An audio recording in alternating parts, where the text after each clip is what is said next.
반갑습니다. 9월 10일 수요일입니다. 오늘 저에게 주시는 말씀은 신약성경 로마서 4장 9절에서 17절까지의 말씀입니다.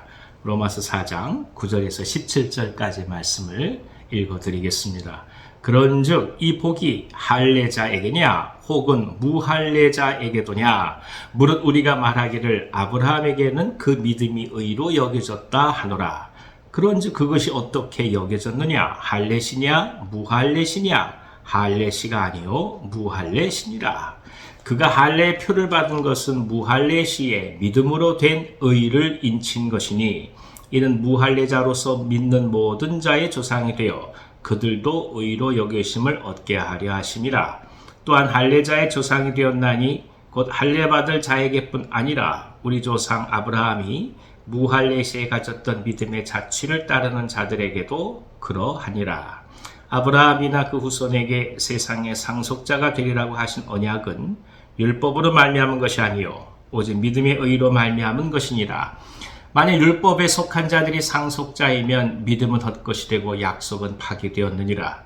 율법은 진노를 이루게 하나니 율법이 없는 곳에는 범법도 없느니라. 그러므로 상속자가 되는 그것이 은혜에 속하기 위하여 믿음으로 되나니 이는 그 약속을 그 모든 후손에게 굳게 하려 하심이라. 율법에 속한 자에게뿐만 아니라 아브라함의 믿음에 속한 자에게도 그러하니 아브라함은 우리 모든 사람의 조상이라. 기록된 바 내가 너를 많은 민족의 조상으로 세웠다 하심과 같으니 그가 믿은 바 하나님은 죽은 자를 살리시며 없는 것을 있는 것으로 부르시는 이시니라. 아멘. 아멘. 유대인들에게 율법을 말할 수 있는 근거는 사실 아브라함에게 있었습니다. 특별히 유대인들이라는 그 정체성의 증거로서 무엇보다도 할례를 중요시 여겼고 그 할례 출발이 아브라함이라는 것을 굉장히 자랑스럽게 여겼습니다. 그러니까 할례를 받은 자들이 아브라함의 후예요. 그리고 진정한 의미의 유대인들이요 하나님의 선택되고 구원받은 백성이라는 신념이 그들 가운데 가득했다는 것입니다. 그래서 이것이 사도 바울 당시에 있어서도 비록 예수를 믿는다 할지라도 결국에는 할례를 받아야만 구원이 완성된다고 여겼던 것입니다. 이것이 점차로 확산되어 가면서 사실 이 할례가 구원의 조건이 아님에도 불구하고 마치 할례를 받아야만 진정한 의미의 구원을 얻는 것처럼 교회 안에서 잘못된 사상이 퍼져나고 있었던 것이죠. 이에 대해서 분명하게 로마인들을 향하여 이제 사도 바울은 이야기를 하고 있습니다. 그 증거로 삼는 것이 비록 아브라함에 의해서 할례가 출발되었다 할지라도 아브라함이 믿음으로 의인으로 여긴 이후에 그러니까 하나님을 믿는 믿음 때문에 하나님께서 아브라함을 의인으로 여기신 이후에 그 다음에 주어진 것이 할례라는 과정이었던 것이지 할례가 있고 난 다음에 그로 인하여서 아브라함이 믿음의 조상이 된 것은 아니다라는 것을 분명히 말씀하고 있는 것입니다. 그러니까 일의 선우가 바뀌어 있는 것이죠. 이것을 이제 유대인들은 곡해했다는 것이죠. 결국 무슨 말이겠습니까? 하나님의 은혜로 우리가 구원을 받는 것이고 오직 그 하나님을 믿는 그 믿음 때문에 진정한 의미의 의롭다 칭함을 받게 된다는 것을 강조하는 말씀입니다.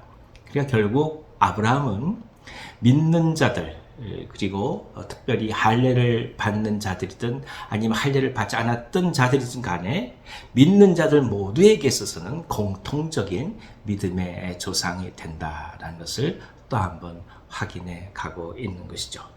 결국 사단은 율법의 어떤 단서를 가지고서 교회 공동체를 자꾸만 나누려고 합니다. 결국 이 말씀을 따라갔던 사람들은 할례를 받느냐 그렇지 않느냐로 서로 대립했던 거 아니겠습니까? 그러나 하나님의 사랑은 그렇지 않습니다. 성령은 하나가 되게 하는 것이고 그리고 은혜 가운데서 구원받는 것이기에 더 이상 할례의 유무가 그리스도의 십자가의 구원의 은혜를 가로막을 수 없다라는 사실을 또 한번 분명히 하고 있는 것입니다. 율법은 결국 진노를 이룰 수밖에 없다. 아울러서 이렇게 말씀합니다.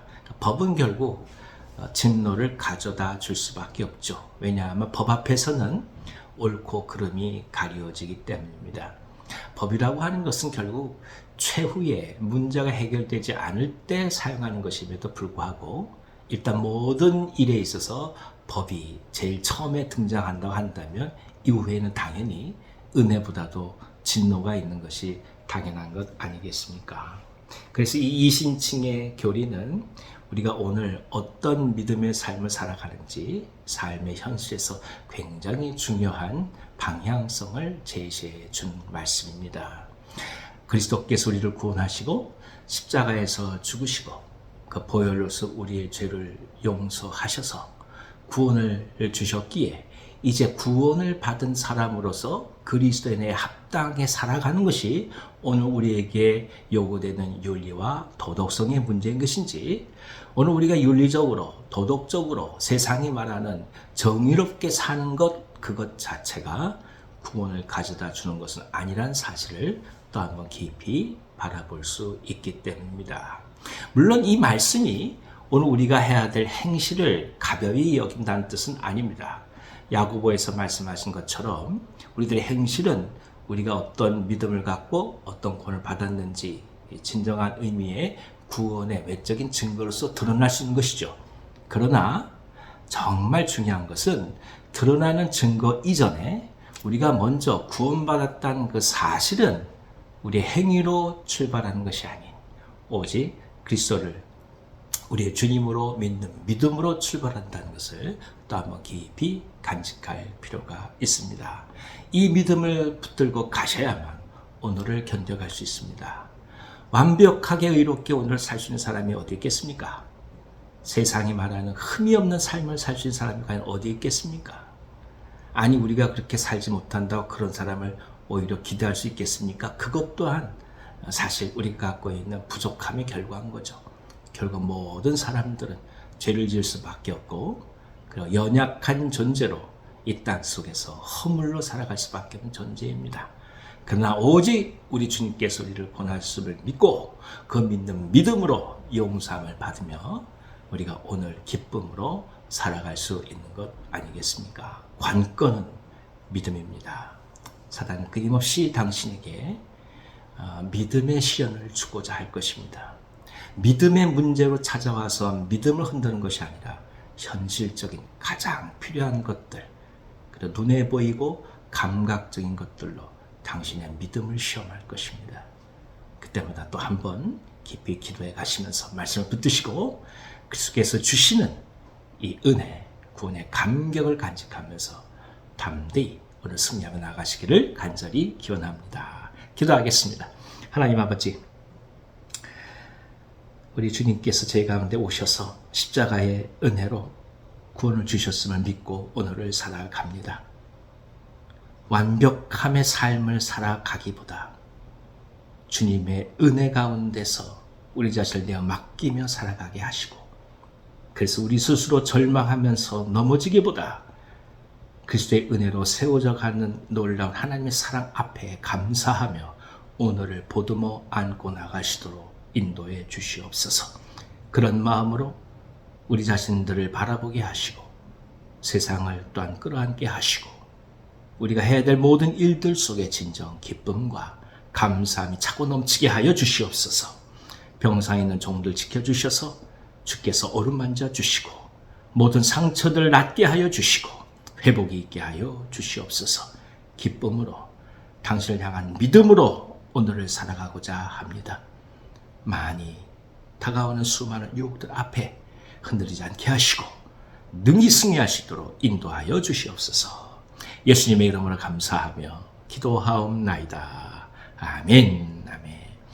오늘도 믿음으로 기쁨 가운데 승리하시기 바랍니다.